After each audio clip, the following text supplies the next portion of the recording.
আসসালামু আলাইকুম ওয়া রাহমাতুল্লাহ।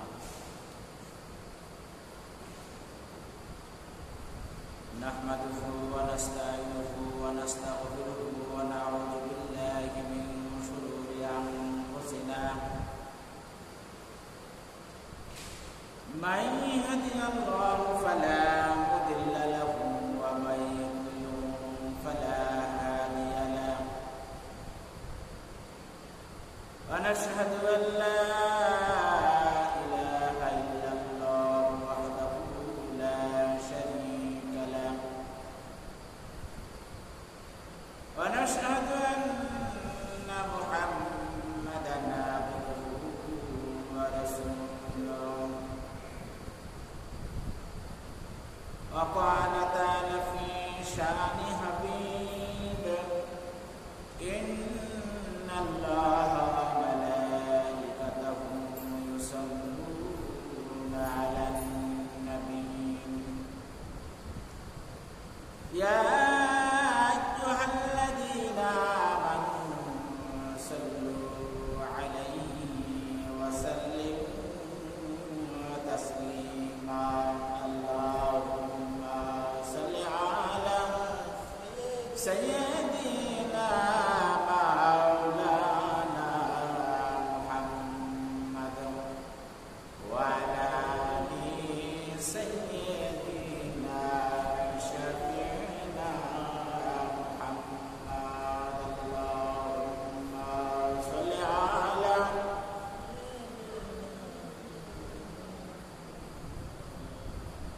ওয়া আলা আলি সাইয়্যিদিনা শাফি'না মুহাম্মাদ। আরব দেশের মা আমিনার কোলে নবী জন্মিলেন। কুদরতের ওই কামের দ্বারা ভবে নবী আসিলেন। আল্লাহুম্মা সাল্লি আলা সাইয়্যিদিনা মাওলানা মুহাম্মাদ ওয়া আলা আলি সাইয়্যিদিনা হাবিবিনা মুহাম্মাদ। আল্লাহুম্মা সাল্লি আলা সাইয়্যিদিনা মাওলানা মুহাম্মাদ ওয়া আলা আলি সাইয়্যিদিনা বাশিরিনা মুহাম্মাদ। আলহামদুলিল্লাহ, আমরা প্রশংসা জানাই সেই মহান রবের প্রতি, যে মহান রব আপনাকে এবং আমাকে সপ্তাহের শ্রেষ্ঠ দিন জুমার দিন, জুমার প্রথম ভাগে মসজিদে আসার তৌফিক দিয়েছেন। এজন্য আমরা শুকরিয়া আদায় করি, বলি আলহামদুলিল্লাহ। আমরা আরো শুকরিয়া আদায় করি এজন্য যে মহান আল্লাহ রাব্বুল আলামিন আমাদেরকে আরো একটি সপ্তাহ হায়াত বাড়িয়ে দিয়ে বেশি বেশি করে নেক কাজ করার তৌফিক দিয়েছেন। এজন্য আমরা বলি আলহামদুলিল্লাহ। লাখ কোটি দুরূদ ও সালাম সেই নবীর প্রতি, যাকে সৃষ্টি না করলে আসমান জমিন এই পৃথিবীর কোনো কিছুই সৃষ্টি হতো না। তারই শানে আমরা দুরূদ শরীফ পড়ি, বলি সাল্লাল্লাহু আলাইহি ওয়াসাল্লাম। সম্মানিত হাজিরিন, রবিউল আওয়াল মাস। রবি মানে হচ্ছে বসন্ত, আর আওয়াল মানে হচ্ছে প্রথম, অর্থাৎ প্রথম বসন্ত। এ মাসের আজকে আমরা দ্বিতীয় জমায় আমরা হাজির হয়েছি। তো এ মাসের গুরুত্ব অনেক, আমরা ধারাবাহিকভাবে আলোচনা করার চেষ্টা করব। এ মাসেই নবীজির পৃথিবীতে আগমন। এ মাসে মহানবী সাল্লাল্লাহু আলাইহি ওয়াসাল্লাম এই পৃথিবীতে আগমন করেছেন। আম্মা জান খাদিজাতুল কুবরা রাদিয়াল্লাহু তাআলা আনহার সাথে মহানবী সাল্লাল্লাহু আলাইহি সাল্লামের বিবাহ অনুষ্ঠিত হয়েছিল এ মাসে। নবী করিম সাল্লাল্লাহু আলাইহি সাল্লামের সর্বপ্রথম মসজিদ উনি নির্মাণ করেছিলেন, মসজিদে কুবা, সেটাও এই রবিউল আউয়াল মাসেই নির্মিত হয়েছে। আমাদের নবী করিম সাল্লাল্লাহু আলাইহি সাল্লাম তার প্রিয় যে মাতৃভূমি মক্কা, এই মক্কা ছেড়ে তিনি মদিনায় গিয়েছিলেনও এ মাসে। এবং রিসালাতের যে দায়িত্ব তার উপরে ছিল, এই রিসালাতের দায়িত্ব শেষে নবী করিম সাল্লাল্লাহু আলাইহি সাল্লাম ইন্তেকালও করেছেন এ মাসে। তাহলে দেখেন এ মাসে কত গুরুত্ব রয়েছে। তো এ মাসে আমরা ঈদ মিলাদুন নবী নামে একদিন আমরা একটা অনুষ্ঠান পালন করি। ঈদ মানে কি? ঈদ মানে হচ্ছে খুশি, আনন্দ বা উৎসব।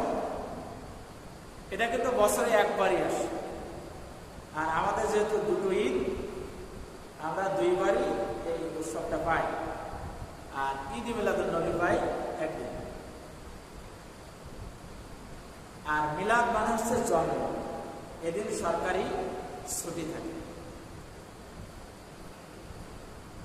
কিন্তু আসলে আমরা শুধু যে এই দিনটাকেই আমরা উদযাপন করব তা কিন্তু না। কারণ নবী করিম সাল্লাল্লাহু আলাইহি সাল্লামের সিরাত মানে হচ্ছে রাস্তা, পথ, আদর্শ। এটা কিন্তু 63 বছর ছিল। কত বছর? 63 বছর। কিন্তু আমরা যে মনে করি যে না, এই একদিনই আমাদের আনন্দ, একদিনই আমাদের উৎসব, একদিনই আমাদের দায়িত্ব, তা কিন্তু না। পুরা নবী করিম সাল্লাল্লাহু আলাইহি সাল্লামের 63 বছর এই যে জিন্দেগি, এই পুরাটাই আমাদের আলোচনার দিন, পুরাটাই হচ্ছে আমাদের মানার দিন, পুরাটাই হচ্ছে আমাদের অনুসরণের দিন। আল বিদায়া ওয়ান নিহাতি গ্রন্থে ইবনে কাসির রহমাতুল্লাহ আলাইহি নবী করিম সাল্লাল্লাহু আলাইহি সাল্লামের জন্মের বিষয়ে 7টি অভিমত ব্যক্ত করেছেন। প্রথম হচ্ছে তিনি বলেছেন যে নবী করিম সাল্লাল্লাহু আলাইহি সাল্লাম 2রা রবিউল আউয়ালে জন্মগ্রহণ করেছেন। তার 2 নম্বর অভিমত হচ্ছে যে 8ই রবিউল আউয়াল তিনি জন্মগ্রহণ করেছেন, যে দিনটা হচ্ছে আজকে কিন্তু 8ই রবিউল আউয়াল। 3 নম্বর অভিমত হচ্ছে তিনি বলছেন যে 10ই রবিউল আউয়াল জন্মগ্রহণ করেছেন। 4 নম্বর বলেছেন যে 12ই রবিউল আউয়াল তিনি জন্মগ্রহণ করেছেন। 5 নম্বর বলছেন যে 17ই রবিউল আউয়াল তিনি জন্মগ্রহণ করেছেন। 6 নম্বরে বলেছেন যে রবিউল আউয়ালের 8 দিন বাকি থাকতে তিনি জন্মগ্রহণ করেছেন। আর 7 নম্বরে বলেছেন যে 12ই রমজান তিনি জন্মগ্রহণ করেছেন। এবং এই প্রতিটা দিন সম্পর্কে উনি ব্যাখ্যাও দিয়েছেন। তবে পরিশেষে উনি বলছেন যে 8ই রবিউল আউয়াল এই দিনটা হচ্ছে বিশুদ্ধ, এবং একেবারে শেষে তিনি বলছেন যে 12ই রবিউল আউয়াল হচ্ছে প্রসিদ্ধ। তাহলে যেটা বিশুদ্ধ তার থেকে আমরা প্রসিদ্ধ মতটাই আমরা গ্রহণ করব। তবে যতজন যত বর্ণনা করেছেন, একটা বর্ণনায় কিন্তু সবাই একমত পোষণ করেছেন যে তিনি সোমবার শুভে সাদিকে জন্মগ্রহণ করেছেন। এই ব্যাপারে কিন্তু কারো কোনো দ্বিমত নাই। এখন নবী করিম সাল্লাল্লাহু আলাইহি সাল্লামের আমরা একটু বংশগতিকে আমরা জানি। দেখেন, মুহাম্মদ সাল্লাল্লাহু আলাইহি সাল্লাম বিন আব্দুল্লাহ, অর্থাৎ আব্দুল্লাহ ছেলে আছে Muhammad. Abdullah bin Abdul Muttalib, Muttalib bin Hashim, Hashim bin Abd Manaf, Abd Manaf bin Qusai, Qusai bin Kilab, Kilab bin Murrah, Murrah bin Kab bin Luayy bin Ghalib bin Fihr bin Malik bin Nadr bin Kinanah bin Khuzaymah bin Mudrikah bin Ilyas bin Mudar bin Nizar bin Maad bin Adnan. এভাবে Hazrat Ismail আলাইহিস সালাম ও ইব্রাহিম আলাইহিস সালাম হয়ে হযরত আদম আলাইহিস সালাম পর্যন্ত এই বর্ণনা পৌঁছেছে। এটাই ছিল তার বংশ লতিকা।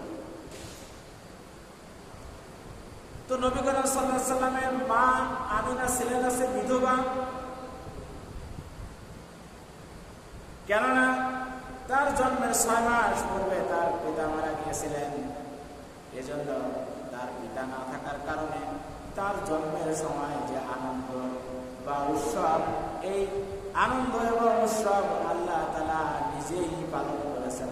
সুবহানাল্লাহ, আল্লাহ নিজেই আনন্দ করেছেন। কোথায়? আসমানেও আনন্দ করেছেন, জমিনেও আনন্দ করেছেন, উৎসব করেছেন। আগে আমরা জমিনে কি কি উৎসব হয়েছিল বা কি কি ঘটনা ঘটেছিল এই সম্পর্কে আমরা জানব। নবী করিম সাল্লাল্লাহু আলাইহি সাল্লাম যে রাতে জন্মগ্রহণ করেছিলেন সে রাতে ইরানের অগ্নিশালা,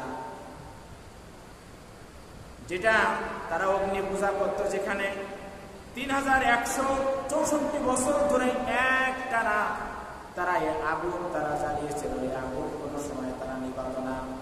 কিন্তু নবী করিম সাল্লাল্লাহু আলাইহি সাল্লাম যে রাতে জন্মগ্রহণ করলেন সে রাতে হঠাৎ করে ওই আগুনটা দপ করে নিভে গেল। সুবহানাল্লাহ, যে আগুনটা 3164 বছর এক টানা জ্বলছে।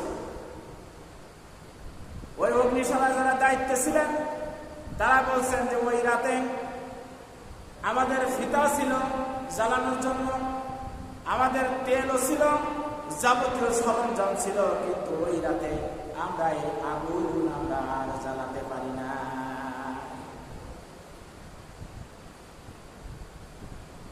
এবং আরেকটা হচ্ছে যে ইরানের প্রধান বিচারপতি স্বপ্ন দেখছেন যে আরব দেশ থেকে অনেকগুলি উট তারা দজলা নদী পার হয়ে তারা ইরানের দিকে আসছে এবং ইরানকে তারা দখল করে নিচ্ছে, এরকম স্বপ্ন দেখলেন প্রধান বিচারপতি। ওই রাতে রোম সম্রাট হেরাক্লিয়াসের অট্টালিকা থেকে 14খানা পাথর অটোমেটিক ভাবে খসে পড়েছিল।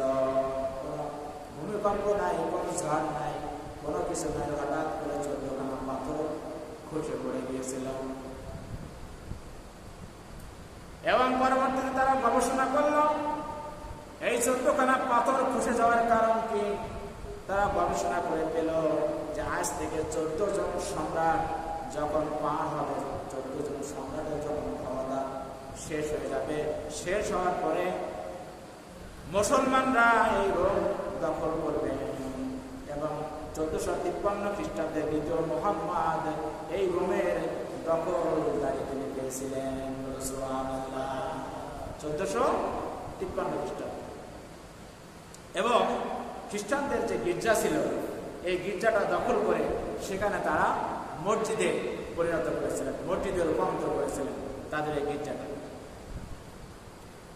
এবং আরো ঘটনা ঘটেছিল, আব্দুল মুত্তালিব যখন ওই রাতে নবীজির দাদা আব্দুল মুত্তালিব যখন কাবা ঘরের ভিতরে প্রবেশ করলেন, কাবা ঘরের ভিতরে প্রবেশ করে দেখলেন যে কাবা ঘরে 360টা মূর্তি ছিল, মূর্তিগুলো সবই সিজদায় পড়ে রয়েছে, সবাই সিজদারত অবস্থায় রয়েছে। উনি ওই অবস্থা দেখে ভয় পেয়ে গেলেন। আব্দুল মুত্তালিব ভয় পেয়ে গিয়ে বাইরে চলে আসলেন। বাইরে যখন চলে আসলেন, বাইরে আসার পর উনি দেখলেন সাফা এবং মারওয়া এই দুটি পাহাড় কাঁপতেছিল, থরথর করে কাঁপতেছিল। সাফা পাহাড় এবং মারওয়া পাহাড় এই দুটি পাহাড় থরথর করে কাঁপতেছিল। এবং আরো ঘটনা ঘটেছে, আবু দরিয়ার পানি শুকিয়ে গিয়েছিল ওই রাতে। সাওয়া দরিয়ার তুফান হয়েছিল। এবং এই সমস্ত ঘটনা যখন জমিনে ঘটল তখন এক কান দু কান করতে করতে এই ঘটনাগুলো যখন সবার কাছে চলে গেল, তারা একে অপরের কাছে বলা বলে করতে লাগলো যে এতগুলো ঘটনা কেন এই রাত্রে ঘটলো, এর অনুসন্ধান আমাদেরকে করতে হবে। এবং সেকালে অনুসন্ধানের জন্য সেকালের লোকেরা তারা সবাই গণকের কাছে যে খবর নিত, তারা একটা গণকের কাছে গেল।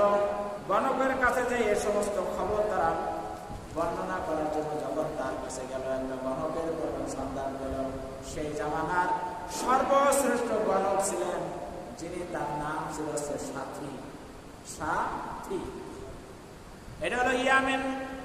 কোন কোন বর্ণনা এসছে সিরিয়ায় ছিল তার বাড়ি।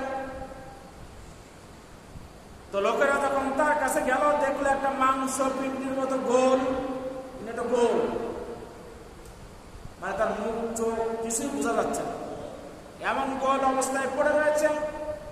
মানুষের কাছে জিজ্ঞাসা করা হলো যে কিভাবে ইনি কথা বলবেন। তখন লোকেরা বললো যে উনি সহজে কথা বলেন না, ওনার মুখ দিয়ে যদি কথা বলাতে হয় তাহলে ওনাকে রাগাতে হবে। এবং রাগানের পন্থাগুলো বলে দিলেন, বললেন যে ওনাকে খোসা দেন, ওনার কান ধরে টান দেন, ওনার মাথা ধরে টান দেন। এরকম কেউ কান ধরে টানলো, কেউ মাথা ধরে টানলো, কেউ খোসা দিল। এরকম খোসা দিতে দিতে দিতে দিতে উনি রাগান্বিত হয়ে উনি মানুষের মতো আকৃতি ধারণ করলো। যখন মানুষের মতো আকৃতি ধারণ করলো, তখন তার কাছে এই ঘটনাগুলি বর্ণনা করা হলো। যে ঘটনাগুলি আমি ধারাবাহিকভাবে বললাম যে এগুলোর কারণ কি, তখন তিনি বললেন যে আখিরি জামানার নবী হযরত মুহাম্মদ মুস্তাফা সাল্লাল্লাহু আলাইহি ওয়াসাল্লাম জন্মগ্রহণ করেছেন। বলেন সুবহানাল্লাহ। গণক বলে দিলেন যে আখিরি জামানার নবী হযরত মুহাম্মদ মুস্তাফা সাল্লাল্লাহু আলাইহি ওয়াসাল্লাম জন্মগ্রহণ করেছেন।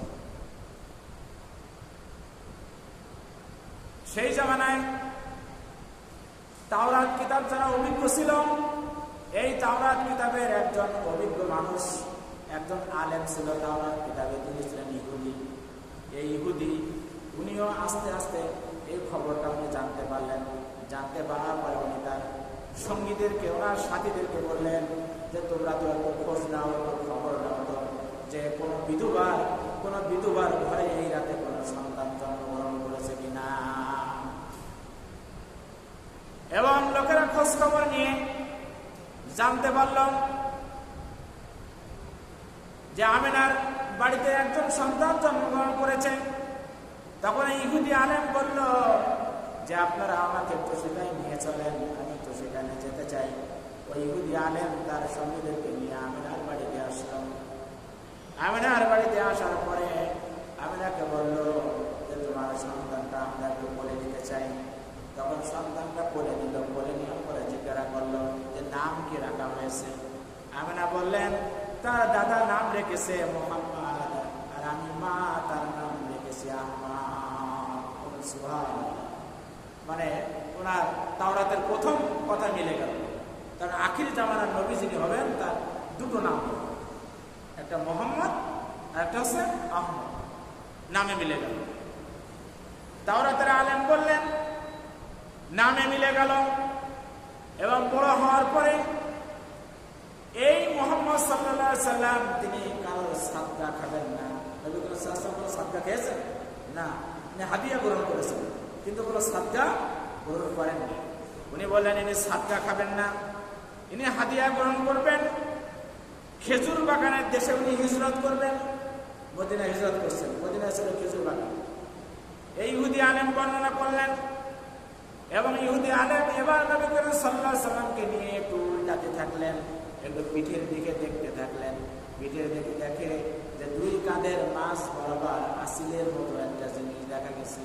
ওই আসিলের মতো যে জিনিসটা, ওইটা ছিল হচ্ছে মোহরে। ওইটা দেখার পরে ইহুদি কি করলেন, ইহুদি মুহাম্মদ সাল্লাল্লাহু আলাইহি সাল্লামকে তার মায়ের কাছে ফিরে দিয়ে ওই ইহুদি আলেম কাঁদতে কাঁদতে কাঁদতে কাঁদতে বেহুশ হয়ে গেলেন। যখন কাঁদতে কাঁদতে বেহুশ হয়ে গেলেন, বেহুশ হওয়ার পরে ওনার যখন হুশ পেল, হুশ করার পরে উনি হাওয়া করে কাঁদতে লাগলেন। কাঁদতে কাঁদতে বললেন যে আমাদের সর্বনাশ হয়ে গেছে, আমাদের সর্বনাশ হয়ে গেছে। তখন তার সঙ্গী সাথীরা জিজ্ঞাসা করছে যে কি সর্বনাশ হয়ে গেছে। তখন বলছেন যে বনি ইসরাইলের মধ্যে হযরত ঈসা আলাইহিস সালাম থেকে শুরু করে হযরত ঈসা আলাইহিস সালাম পর্যন্ত যাবতীয় নবী এবং রাসূল এসেছে, কিন্তু এই মুহাম্মদ সাল্লাল্লাহু আলাইহি সাল্লাম আমাদের বংশ থেকে আসলো না। এই জন্য উনি হাওয়া করে কাঁদছে যে আমরা তো এই সম্মান পেলাম না, এটা বনী ইসরাইলের মধ্য থেকে আসলো না। অথচ ঈসা আলাইহিস সালাম থেকে শুরু করে ঈসা আলাইহিস সালাম পর্যন্ত যত নবী এসেছেন সবই বনী ইসরাইলের মধ্য থেকে এসেছে। এ কারণে উনি হাওয়া করে কান্না শুরু করে দিলেন যে এই বরকত তো আমাদের হাতছাড়া হয়ে গেল, আমরা তো এই বরকত পেলাম। এছাড়াও আরো অনেক ঘটনা আছে, আপনারা পড়বেন জানতে পারবেন। জুমার দিন আসলে সংক্ষিপ্ত, এজন্য গুরুত্বপূর্ণ পয়েন্টগুলো আমি লিখে এনেছি। এছাড়াও জমিনে আরো অনেক ঘটনা এই দিন ঘটেছে। এবারে দেখেন আসমানে কি কি ঘটেছিল। আসমানের ফেরেশতারা অস্থির হয়ে গেল, অস্থির হয়ে গিয়ে তারা ছোটাছুটি করতে লাগলো। কারণ হচ্ছে আসমানের ফেরেশতারা জানতে পারলো যে নবী সাল্লাল্লাহু আলাইহি সাল্লাম আখির জামানার নবী জন্মগ্রহণ করেছেন। এটাই হচ্ছে কিয়ামতের সবচেয়ে বড় আলামত। আত্মকর নবী আসমানের ফেরেশতাগুলো অস্থির হয়ে গেল, তারা দৌড়াদৌড়ি করতে লাগলো, তারা ছোটাছুটি করতে লাগলো এবং তারা হায় হায় করতে লাগলো, বলতে লাগলো যে কিয়ামতের বড় আলামত শুরু হয়ে গেছে। হযরত ইসরাঈল আলাইহিস সালাম তার সিংহাটা হাতে নিয়ে মুখে ধরে রাখলেন, সিংহাটা মুখে নিয়ে নিলেন। মেরাজে নবী করিম সাল্লাল্লাহু আলাইহি সাল্লাম যখন ইসরাঈল আলাইহিস সালামের সঙ্গে দেখা হলো, ইসরাঈল আলাইহিস সালামকে যখন প্রথমবার সালাম দিল, ইসরাঈল আলাইহিস সালাম সালামের কোনো জবাব দিল না। এরপর আবার দ্বিতীয়বার সালাম দিল, তারপরও সালামের কোনো জবাব আসলো না। এবার যখন তৃতীয়বার সালাম দিল, তখন ইসরাঈল আলাইহিস সালাম সালামের জবাব দিয়ে বললেন, ইয়া রাসূলুল্লাহ, ইয়া হাবিবাল্লাহ, আপনি আমাকে ক্ষমা করবেন, আমার বেয়াদবি মাফ করবেন। আমি প্রথমবার আপনার সালামের জবাব দিতে পারি নাই, দ্বিতীয়বারও আপনার সালামের জবাব দিতে পারি নাই, কেননা আপনি যেদিন জন্মগ্রহণ করেছেন সেদিন আমি এই সিংহাটা আমি মুখে তুলে নিয়েছি, আর এই সিংহাটা আমি আল্লাহর কাছে অনুমতি নিয়ে তারপর সিংহাটা সরিয়ে আমি আপনার সালামের জবাব দিয়েছি। সুবহানাল্লাহ। মানে যেদিন নবী জন্মগ্রহণ করছেন সেদিনই সিংহাটা হাতে নিয়ে উনি তুলে মুখে নিয়ে যাচ্ছে, যে যখনই আল্লাহ অর্ডার দিবেন ফু দিবেন কিয়ামত শুরু হয়ে যাবে। এজন্য নবীর কাছে ক্ষমা চেয়ে নিলেন। এটা আসমানে হয়েছে। আসমানে আরো কি হয়েছে, লৌহে মাহফুজ থেকে 30 পারা কোরআন শরীফ একবারে নাজিল করে প্রথম আসমানে বাইতুল ইজ্জা নামক স্থানে নাজিল করা হয়েছিল। এটা ওই রাসূল সাল্লাল্লাহু আলাইহি ওয়াসাল্লামের জন্মের রাতে হয়েছে। আর কি হয়েছে, জিনদের আসমানে যাতায়াত বন্ধ করে দিয়েছে। জিনরা নবী করিম সাল্লাল্লাহু আলাইহি ওয়াসাল্লামের জন্মের পর থেকে আর আসমানে যাতায়াত করতে পারে নাই। তার আগে আসমানে যাতায়াত করতো, আসমানে যাতায়াত করে তারা ফেরেশতাদের কথাগুলো শুনতো এই জিনরা। কিন্তু নবী করিম সাল্লাল্লাহু আলাইহি ওয়াসাল্লাম যেদিন জন্মগ্রহণ করেছে সেদিন থেকে তাদের আসমানে যাতায়াত বন্ধ হয়ে গেছে। যখনই তারা আসমানে যাওয়ার চেষ্টা করেছে, একটা অগ্নিকুণ্ড এসে তাদেরকে ধ্বংস করে দিয়েছে। বলুন সুবহানাল্লাহ। মানে আসমানে যাতায়াত বন্ধ হয়ে গেছে। এখন এছাড়া আরো অনেক ঘটনা ঘটেছে। এখন এই দিনে আসলে এই রবিউল আওয়ালে 12 রবিউল আওয়ালে আমাদের জন্য নির্দিষ্ট কোনো ইবাদত বা রোজা নেই, কিন্তু এই মাসে অন্যান্য মাসের মতো এই মাসেও আছে। যেমন নবী করিম সাল্লাল্লাহু আলাইহি ওয়াসাল্লাম যেদিন জন্মগ্রহণ করেছেন সেদিন নবী করিম সাল্লাল্লাহু আলাইহি ওয়াসাল্লাম রোজা রাখতেন, এবং প্রত্যেক চান্দ্র মাসে আপনি 13, 14 এবং 15 এটাকে বলা আইয়ামে 20, আপনি এটাও পালন করতে পারেন। কিন্তু 12 রবিউল আওয়ালকে কেন্দ্র করে আপনি এই দিন যে রোজা রাখবেন বা ইবাদত করবেন বা উৎসব করবেন, এরকম কোনো নজির হাদিস বা কোরআনে আমি পাইনি। এখন আপনারা পাইলে আমাকে বলবেন, বা যারা স্কলার আছে, বড় বড় স্কলার, আমি তাদের কাছেও আমি শুনেছি, তাদের বক্তব্য আমি শুনেছি, এই দিনকে নিয়ে নির্দিষ্ট কোনো ইবাদত বন্দেগী কোনো জায়গায় বর্ণনা করা নাই। আমরা যে মিলাদটা পড়ি, এটা হচ্ছে নবী করিম সাল্লাল্লাহু আলাইহি ওয়াসাল্লাম এই মৃত্যুবরণ করার 600 বছর পরে এটা প্রচলন হয়েছে, যে মিলাদ আমরা প্রচলন আছে আমাদের দেশে। এমনকি এই যে মিলাদ কোন সাহাবী কিন্তু পড়েন, কোন তাহাবীও পড়েন, কোনো তাবিয়নও পড়ে না। তাহলে আমরা এটা কোথা থেকে আবিষ্কার করলাম, কোথা থেকে পেলাম, এটা ইনশাল্লাহ অন্য আরেকদিন আলোচনা করব, যেহেতু আজকে আলোচনার বিষয় আমার এটা না। এবার দেখেন তাহলে জন্মের সময় আসমানে কি কি হয়েছিল সেগুলো আমরা শুনলাম, জমিনে কি কি হয়েছিল এটা আমরা শুনলাম। এবার মা আমেনার ঘরে কি কি ঘটনা ঘটেছে। নবী করিম সাল্লাল্লাহু আলাইহি ওয়াসাল্লাম যখন জন্মগ্রহণ করলেন, ওই সুবে সাদিকের সময় যখন জন্মগ্রহণ করলেন, তার জন্মের সময় তার খাতনা কাটা অবস্থায় হয়েছে এবং তার নাড়ি কাটা ছিল, নাড়ি সংযোগ ছিল না। যেমন আমরা যখন জন্মগ্রহণ করছি আমাদের প্রত্যেকের কিন্তু আমাদের ধাত্রী মা কিন্তু নাড়ি কেটেছে, কিন্তু নবী করিম সাল্লাল্লাহু আলাইহি ওয়াসাল্লাম নাড়ি কাটাবিহীনভাবে জন্মগ্রহণ করেছেন। নবী করিম সাল্লাল্লাহু আলাইহি ওয়াসাল্লাম লজ্জা স্থানও কেউ দেখতে পায় নাই, আমেনার লজ্জা স্থান কেউ দেখতে পায় নাই। হাওয়া আলাইহিস সালাম, আসিয়া আলাইহিস সালাম এবং মরিয়া আলাইহিস সালাম এই তিনজন সেখানে উপস্থিত ছিলেন। এরপরে সেই সময় তৎকালে আরবের নিয়ম ছিল, তাদের প্রথা অনুযায়ী দুগ্ধপান করাতো অন্যরা, সম্ভ্রান্ত বংশ কুরাইশ বংশ। এখন যখন সকালবেলায় যখন ধাত্রী মারা চলে আসলো, চলে আসার পরে সবাই ভালো ভালো ঘরের সন্তানগুলি, অবস্থা সম্পন্ন সন্তানগুলি নিয়ে চলে গেল। কিন্তু নবী করিম সাল্লাল্লাহু আলাইহি ওয়াসাল্লাম ছিলেন পিতৃহীন, তার পিতা ছিল না, অবস্থা তত ভালো ছিল না। এজন্য নবী করিম সাল্লাল্লাহু আলাইহি ওয়াসাল্লামকে কেউ নিয়ে গেল না, কেউ তাকে ধাত্রী মা হিসেবে গ্রহণ করল না। অবশেষে হালিমাতুস সাদিয়া উনি আসলেন। উনি আসার পরে উনি এসে দেখলেন যে সব বাচ্চাগুলো সবাই নিয়ে গেছে। হালিমাতুস সাদিয়ার মুখটা ছিল দুর্বল এবং তিনি নিজেও ছিল অসুস্থ।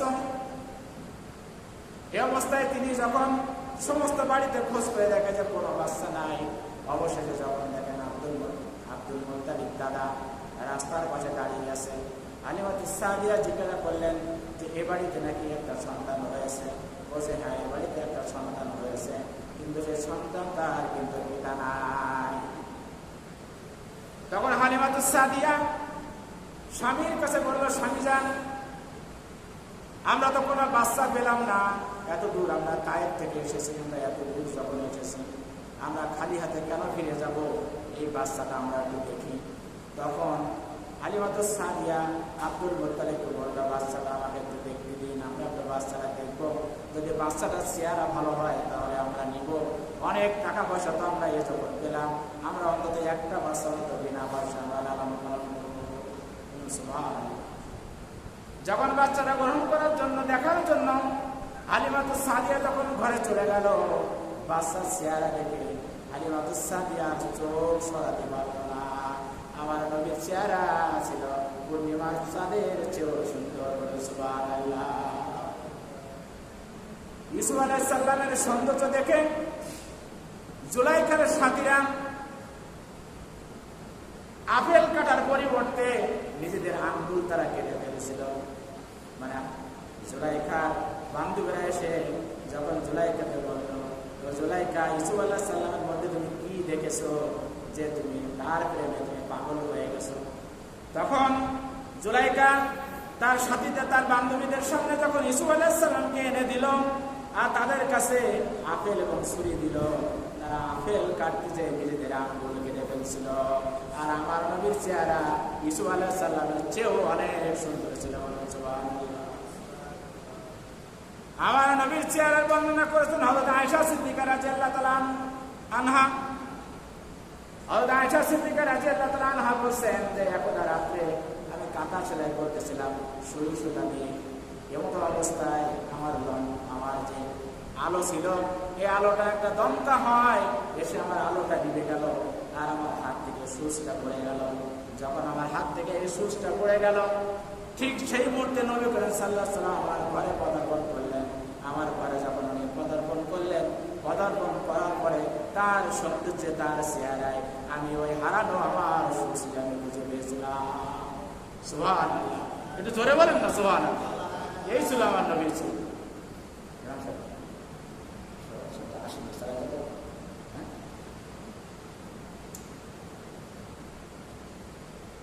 এরপরে যখন হালিমাতুস সাদিয়া নবীকে কোলে নিয়ে যখন বুকের সাথে মিশালেন, হালিমাতুস সাদিয়া যখন কোলে নিয়ে যখন তার বুকের সাথে মিশালেন, অটোমেটিক ভাবে তার দুধে পরিপূর্ণ হয়ে গেল।